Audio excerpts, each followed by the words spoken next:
njaay beeg yu ni mel jëmale ko ci paysans yi nekkul ay kàddu ya nga xamante ni kàddu yu ab njiitub jëwrin war a yëkkati waaye it ba tey APR ña ngay xamle ni nguur gi fi nekk daal tële lañ def lool ñoom ñi nga xamante ni ñoom ñoo fi newoon ñoom la fi ñiy utu nee nañ daal ñii kenn xamul lu ñu am waaye lépp lu ñu am daal xarañte bokk ci ngir yore réew mi. waa APR wax loolu. waaw waa APR de saa yi waa APR bon xam nga ñoom moom je pense que ñoom ils sont bu ñuy waxtaanee réew mi. di wax ku xarañ ak ku mën a ku mënul je crois que APR moom ils sont disqualifiés. man loolu moom jàpp naa ko pourquoi ma jàpp ne APR ils sont disqualifiés. APR dañoo yor nguur dañoo yor état. pendant 12 ans. ki nga xamante ni moom moo créé APR muy Macky Sall. nekk l'ex-président de la République. nekk ci état pendant 24 ans. parce que régime libéral. Abdoulaye Wade 2000 la ñëw au pouvoir. donc libéraux yi Abdoulaye Wade li mu doon wax mooy li yéene mooy libéraux yi yor le pouvoir pendant 50 ans. mais au moins yor nañ ko 24 ans les libéraux. parce que Macky fabrication Abdoulaye Wade la.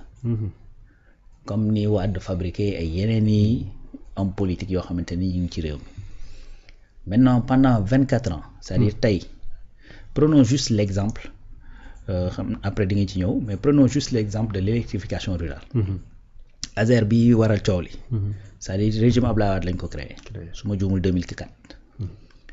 bi ñu créé ASER ba tey c'est-à-dire su fekkoon ni ci 20 ans yi nga xamante ne régime libéral bi ci la nekk. ci 12 ans yi nga xamante ne moom la fi Macky Sall nekk. li ñu waroon def ci village yi def nañ ko. tey su fekkee ni imagine 22000 villages le Sénégal. 22000 plus de 22000 villages. actuellement ñu ne 12000 et quelques ñoo ci des yoo xamante ni kii waguñ leen. c'est pas encore amaguñ courant. tey ambition bi nga xamante ne moom la régime président Diomaye am ak le premier ministre Ousmane Sonko mooy d'ici 2029 ñu éradiquer loolu. ñu ba nga xamante ni village yëpp danañ am courant. soo mënee def 12000 villages ci 5 ans. ci 5 ans ci 12 ans kon 22000 villages waroon naa jeex. normalement. si PSE li doon objectif PSE. mooy 2024 accès universel à l'électricité dafa dañ ko war a atteindre. xanaa échec a ngi noonu. waaye échec boobu échec kan la du APR. ñoo nekkoon au pouvoir. kon bu fekkee ni ku tële am na. yow de courant bi ak électrification rurale bi wane nga ci ab tële gu mat sëkk. 125 villages lañ doon électrifier par année. par année ku bëgg koo xamante ne da nga ne sur 22000 villages 2024 ma pare. donc yow jëlal 2000 kii nu ma koy tuddee 2012 à 2024 12 ans. 125 villages par année. c'est-à-dire ça fait en moyenne quoi. Ouais. ça te fait en 10 ans 1250 villages. donc 1500 villages. Voilà. 1500 villages ci 12 ans. ci koo xamante ni 22000 villages nga waroon électrifier. kon xam nga bu fekkee échec am na mais ak peut-être li ko na leen ko Ousmane Sonko doon waxee seen télé ak seen cuune mooy tax les Sénégalais vont souffrir. mais noonu la demee. d'accord beneen affaire. nga jël par exemple li ñuy wax nii boobu ba tey la dette. mais dette bi kan moo ko explosé ku dul APR. 33% la ko Ablaye Wade bàyyi. du PIB 33% du PIB yow nga yóbbu ko 132% du PIB. donc bu fekkee ne am na koo xamante ni ayul pour mën a def une ingénierie financière pour mën a trouver ay ressources yoo xamante ne doo ko trouver feneen ci lu dul leb. je pense que APR moom moo gën a indiqué ci loolu. beneen affaire nga jël par exemple lii nga xamante ne mooy baykat yi. ñi ñuy wax ñoom. baykat yi état régime bii bi muy soog a ñëw. c'est-à-dire c'est plus de 120 milliards lañ génn pour fay ay bor. boru baykat yi. nga xamante ne da nga daan yor sa ay bon toog lu yàgg kenn du la ko fay ay at. kon encore une fois beneen jafe-jafe mi ngi noonu. tey nga jël par exemple le terre. nga defar terre dugal ci 2 milliards d'euros. ci li ñu jot a xam bokk. wëlbatiku chaque année nga dugal ci 18 milliards. pour terre boobu mën di wéy di daw. donc mën nañ ko jàppee noonu di ko lim benn par benn. carburant bi nga xamante ne moom la ñuy wax ne wàññi nañ ko. c'est-à-dire ba prix baril bi wàññeekoo APR ñoo fi nekk. pourtant wàññiwuñ courant bi wàññiwuñu ni courant ni carburant. li Aqua Power. Aqua Power Sénégal dafa négocier pour Arabie Saoudite ñëw fi pour installer fi usine boo xamante ne day def dessalement de l'eau bi ñu ko négocier ba pare c'est-à-dire quand le président Bassirou Diomaye Faye est venu mu ne non lii il faut que ñu waxtaanee waat ko bi ñu ko waxtaanee waat Aqua Power dañu waroon defar 2 centrales électriques yoo xamante ni solaire la bu nekk 75 mégawatts la waroon génne après la négociation bu nekk 150 lay génne Sénégal tàmbaleeguñu le projet économiser na presque plus de 30 milliards yu Sénégal économiser tàmbaleeguñu projet ba pare boole ci bokk ci conseil d'administration bi à travers Sénélec ak SONES te pour secteur par secteur foo ci mënti dem tu trouves que ni wax dëgg fa yàlla bu fekkee ni moom cuunee ak loo xamante ni ñàkk mën la ak yu demee noonu mais wax dëgg fa yàlla c'était compliqué da ngay dem sax ba gis yi nga xamante ni moom ngay teg bët muy ay infrastructure yu ñu def te muy lu baax mais boo demee ba creuser gis ne nakate ni ñu ko defee Sénégal dee na ci kon encore une fois pour man munoo comparer les 12 ans yi nga xamante ni yow moom nga fi def ak ñi fi defaguñ ak ñi nga xamante ni defaguñ sax 2 ans. oui ñi nga xamante ni defaguñ 2 ans nga bëgg a wax naan woy ñoom dañoo kii Alaaji Rawane gannaaw ba ma jaajëfalee kilifa kër gi Omar Diarra ñu koy jaajëfal di ko nuyu mi ngi ci chat bi ak ki nga xamante ni moo di Marième Boukhari Fall waaye it Khadim Sey ñu ngi leen di jaajëfal bu baax a baax di jaajëfal it képp ki nga xamante ni jamono ji yaa ngi suivre li nga xamante ni moom moo di Média 28 et Roundup Alaaji Rawane ba tey dañuy desandi ci ponk boobu ak li nga xamante ni moom moo di critiques yi ñu amal est-ce que léeg-léeg bu nit ñi di naan wala régime bi fi jógee biñ naan ñi maanaam Sénégal vision 2050 beeg ak yeneen yu bëri ñuy def daanaka PSE bi lañ jël plan Sénégal émergent moom lañ jël mais bu dee ñii ñu ngi ko jël di def ay même bu dee benn résultat est-ce que tey ñoom nekkul ni jar na nag ñu taxaw saytu dëggantaan nañu yoree woon réew mi. kan saytu ko. c'est-à-dire maanaam nguur gi fi nekk maanaam wala Sénégal taxaw saytu régime bi fi jóge ni mu yoree woon réew mi parce que lu mu bon ñu ngi gis nañ li nga xamante ni moo di Union européenne ci accord de pêche yi rocceeku nañ ba ñu gisulee lu ñu xamul.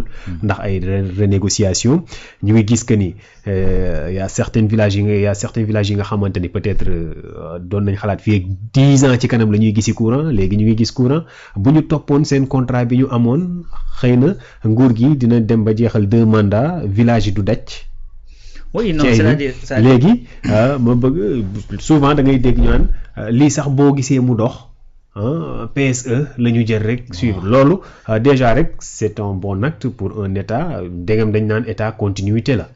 mais sauf que continuité bi gars yi ñoom ci liñ koy def rek mooy nangam lu baax ñoo ko fi defoon boo nee way yeggale nañ ko ñu ne waaw état continuité la. mais état ni mu nekkee continuité ci ay actifs noonu la nekkee continuité ci ay passifs. donc yow ni nga fi bàyyilee peut-être benn tali boo xam tàmbali woon nga ko te yeggul. Ablaye Wade ba muy dem noonu la fi bàyyee aéroport boo xamante ni da ko tàmbali te yeggul. Ablaye Wade bi muy dem par exemple taux de chômage mi ngi woon 10.1 ou 10.2. Macky Sall bi muy dem taux de chômage mi ngi 20.3 xaw ma 20.2.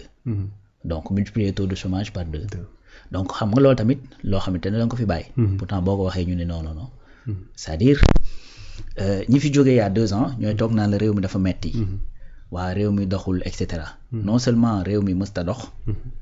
loolu c'est la triste réalité.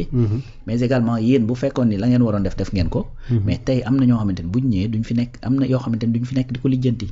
comment tu peux comprendre nga jël benn maison réew mu mel ni Sénégal tabax benn bâtiment à coût de tabaxee ko 175 milliards xaw ma jël ko jox ko gracieusement benn organisme international loolu moo fi am en vérité loolu la fi APR bàyyi c'est-à-dire des scandales financiers à n'en plus finir 125 milliards par ici 91 milliards par là-bas 94 milliards par autre part et cetera c'est-à-dire loolu mooy li nga xamante ni mooy héritage bi ñu fi bàyyi dette boo xamante ni kenn xamul nan la toll